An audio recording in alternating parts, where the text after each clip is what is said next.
In 3, 2, 1, fight. Both get spun up, working well here as Artemis brings the backside towards and immediately starts taking some big chunks of foam off the front of Neon Annihilator, who's coming in hot. Does have the weapon surprisingly quiet, actually, on Neon Annihilator, who is really getting hit a lot on the wheels there. They are exposed in the front and back, not so much on the sides, and the perfect height on Artemis there to be able to just spin around and take out the wheels, throwing his huge wedge up into the weapon of Neon Annihilator, and it's working really well at holding him back.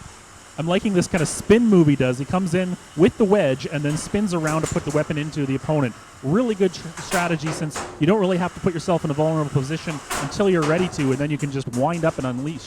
But it looks like now something maybe a little bit caterwonky on that weapon on the front, but a hard hit, something goes flying.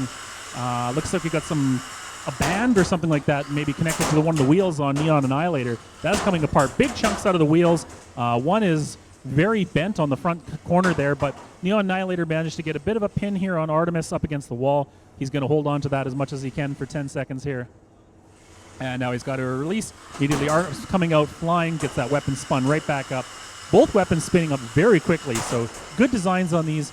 But it looks like maybe the weapon is not coming up on Neon. Really hard hit there by Artemis, flying in again, and it looks like it's at a perfect height to be able to actually hit the supports for the weapon on the front of Neon Annihilator. It hits like right into where that where the drive would go into it, taking apart wheels like crazy. That front left wheel of Neon Annihilator is definitely annihilated.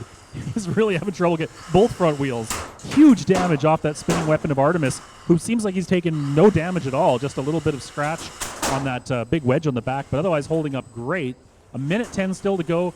Still anybody's fight, but I don't know if Neon's got a weapon at this point, so the best he can do is pin him up against the wall for a moment, but Artemis gets himself out, immediately gets that weapon spun back up again. And it looks like he's going to try and come in for another hit here, trying to take his time, and a hard one takes the wheel completely off the front of Neon, so the front right is completely gone. The front left may as well be.